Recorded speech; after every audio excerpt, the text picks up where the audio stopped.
The craziest foods. Piftie was probably the craziest food I had when I was in Romania. We had one of our English students come to us. I taught English while I was there. And one of the students came up to us around Christmas time and said, hey, we want to make you something for Christmas.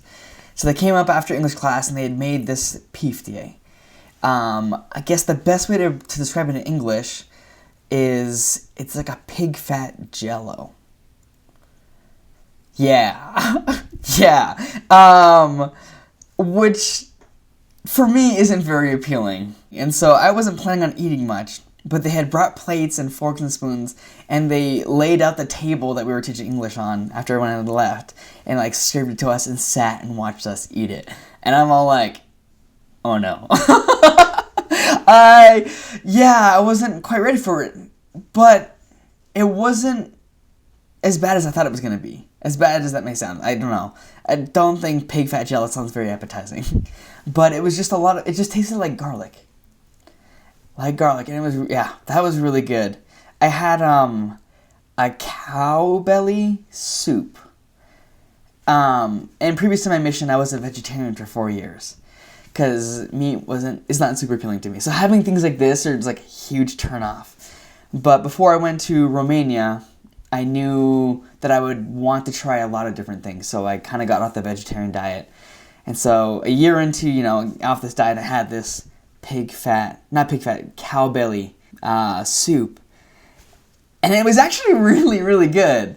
I wasn't ready for how good it was. I remember going for seconds and for thirds. What really made it good for me is the fact that the friend that made it for us had like spicy peppers and like cut up in small pieces, so we'd have a little piece of that pepper in the soup, and that was so good. Oh my gosh, I'm so hungry.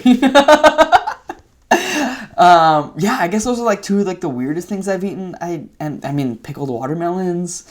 That's kind of weird. Oh my gosh, there's a lot of really good food in Romania. I love that everything is necessarily organic, but everything is organic, but everything's natural. Like, it tastes good. Like, here in the US, I don't like pickles, but when I go to Romania, I love pickles. And as you know, Romanians love pickled items. The weirdest thing, which was also the coolest thing, is pickled watermelon. When I went to Romania, I had this for my first few months while I was there, and I didn't like pickles or pickled items, and so having this was very unusual for me. But it was actually really good. I actually really enjoyed it. That was really good. Moving away from pickled things, I guess kind of still on pickled, is sarmale. Sarmale is like the traditional Romanian dish. It's so good. I crave it even now. I actually went out with some Romanians last night, and we were talking about it, and they went up today to Salt Lake City to make sarmale. It's like, you should come too, have some sarmale. I'm like, wish I could come up to have some. And so right now I'm like thinking about it, I'm like craving it. I probably should have eaten more because I'm like drooling almost. Yeah, that's a lot of it. Mamaliga, cu carne. Mamaliga is like it's like a cornmeal, and they have it with meat and sauce on top. I remember when I was in Romania, our neighbors made it for us. They invited us over and said, hey, here's some of this, try this. And we got to try a ton of different stuff. For that, I really enjoyed that. That's like a nice, maybe midday, or like, I don't know, when they eat it, we had it at nighttime and it was bomb. It was so good. Wow. A lot of really good chocolate and sweets. But their sweets aren't like what we have. It's less sweet, which I really like, because here, the sweets that we have are just all sugar. Whereas there, it's different flavors. I remember walking down the street after a long day, they'd have these little markets, these little places, Petru Mihai, where they sold pretzels. But they're like the big puffy pretzels, not like the thin pretzels that we have here. And usually they were filled with different jams and jellies. Strawberry, raspberry is my favorite. But you can never go wrong with like a Nutella or chocolate filled ones. Those ones are so good. And the bread there is way different than well, it's not way different, but it's like good. And it isn't super expensive, and I love that. So we like loved bread. Romanians, I wouldn't say are very superstitious, but they do have a lot of superstitions. The biggest one, I would say, is what they call curent, which is in many ways like a crossbreed.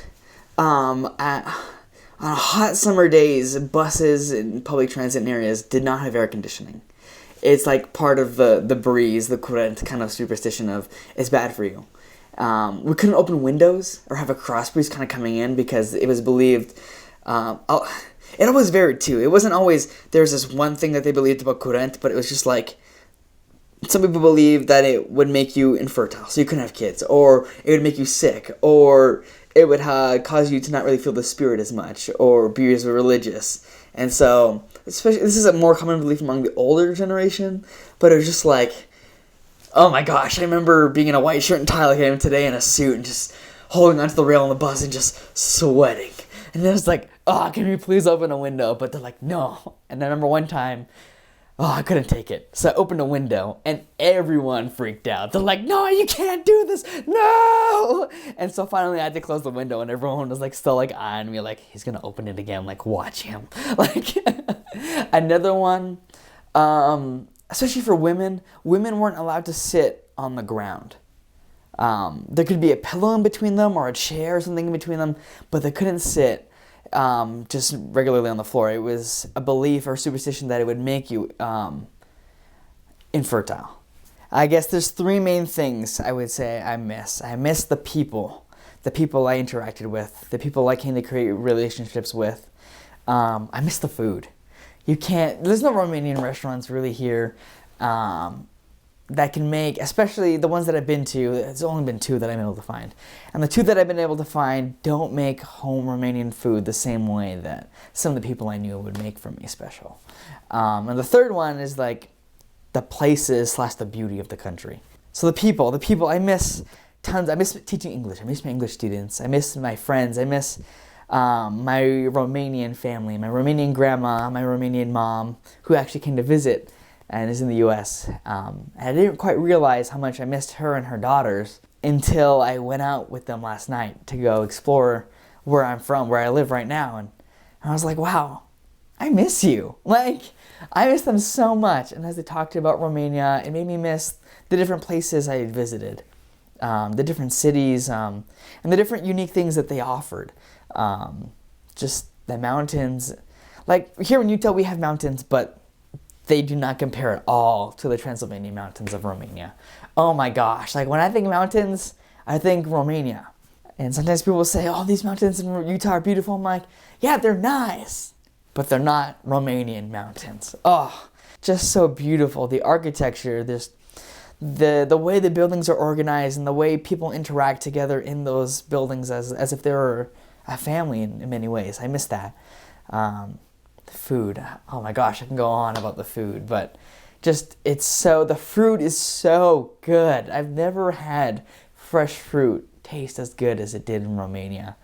The stands on the streets and the different drinks they would have there and the homemade ice cream I had in Romania. Oh, you haven't eaten ice cream or gelato until you had it in Western Romania. That was bomb, and to this day I haven't been able to find anywhere that comes nearly as close. Those are the 3 main things I miss. I miss that so much. Their love for music. I feel like in the US and in Canada, there's a love for, there's people that love pop and there's people that love rock, there's people that love classical and country, whereas in Romania there was tons of different music varieties, but because they were Romanian, it kind of united people together.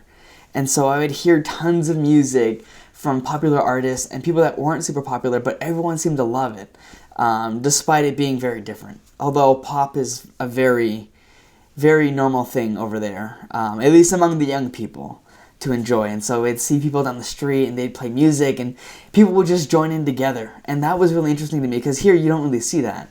Their love for family really stuck out. They love their families like none other that I know of. They bend over backwards and are always there for their family. It was really inspiring because in many ways I want to have a family like Romanians have families. They're very tight-knit, especially I guess the newer generation is very close with their grandparents. And I can sympathize with that a lot because my parents divorced when I was young and I grew up being raised by my grandparents. And so that was really cool to me. Seeing that because it's not normal here in the U.S., but it's more normal in Romania, and so that was really cool. architecture, Eastern European architecture, wasn't something I was used to. And it was really cool just to go and see like the different styles of architecture. Like I started in a city called Iași, which is on the east, northeastern part of Romania now. And there's this place called Palas, which translates in English to palace. And it's a beautiful, ornate, large building. Sadly, when I was there, it was always under construction. So I didn't get to see too much of it, but I did get to see different parts of the outside, and I was there for 2 years. So, one side was renovated, then later on, the other side was renovated, so I got to see in different stages. So it was kind of cool. They have different greetings. Here, it's just hello, hey, what's up, how's it going? For them, it's, to the older men, you would say să trăiți, which means basically to live on the southeast side of the country. They would say that. And to the women, you would say să rămână, which means I kiss your hand. Which I guess, as you look back in history, that makes sense. But you would say it to all the women, you'd say să rămână, and all the men, you would say să trăiți. It was never just like hello. It was like that. Another thing culturally is you would say la mulți ani, which is too many years. You would say it at New Year, you would say it on someone's birthday, you would say it on an anniversary, other occasions where it didn't quite make sense in English to say to many years. It's like a generic thing you'd say to basically say, congratulations, felicitări, to many more. You have to accept food, or anything they kind of give you. The things I love about Romanian culture and about the people as a whole. They love family. They have this, it's not necessarily a tradition of family, it's more of a mindset of family. Is they're always thinking about ways that they can bless their family and help them, ways that they can spend time with their family and be together. That was really cool to me, and something I want to adopt into my family as my family mindset as I have, get married and have kids. I want them to have that same Romanian mindset. After being in an area for, 3, 4, 5, 6 months, and then leaving, it was just really heartfelt that even though I saw people twice a week for English classes, or for other festivities or different things like that, they loved me so much. And it just surprised me that in 3, 5, 6 months' time that they could come to bond with me so much that they would miss me. And just the things that they would do is, I remember one class, before I even got into the class, all the class I had assembled into the room. And this small group of friends, they were probably middle-aged women from Cluj. They got the class together and got a couple bucks, and they ordered a pizza. And I didn't even know this was happening. And at the end of class, the pizza delivery guy came up and said, hey, you guys ordered a pizza? I was like, no. And then she pipes up, she's like, yeah, we did. She goes out, hands the pizza delivery guys the money, and comes back, and she hands him the pizza and says, this is for us to celebrate all that you did for us. And to this day, I still remember that. It was something so small. I mean, pizza isn't very expensive, but the fact that they thought, oh my gosh, Julian's leaving. We need to do something to celebrate what he's done for us. And we all ate and just told stories as we ate pizza, and I'll never forget that. That was really meaningful to me. My last Sunday, I was attending church in Romania, and there's this one lady. She is this old lady, but she felt to me like a grandmother to me in Romania. And every Sunday when I go to church, I would sit by her. I loved to sit by her. She'd tell me stories. She lived in the city of Oradea, but she had a farm. She also had a family, but she also had a farm outside of the city where she would go throughout the week and farm. And she'd always tell me stories of this has happened, this would happen, and she'd sometimes bring us stuff. But I remember that last Sunday I was in Romania, she brought me a tie. And, so what? It's a tie. But it was just very sentimental because it wasn't a brand new tie. It was her husband's last tie that she had owned of him. And remember she told me, she's like, you've become like my grandson. I want to give you something that represents my husband, something that means so much to me. And she gave me this tie. And to this day, I still have this tie, and I wear it on very special occasions, on the most special occasions. For instance, I graduate in April, and that's the tie that I will wear to my graduation. Because it means the most to me. Yeah, that just meant so much to me. Yeah.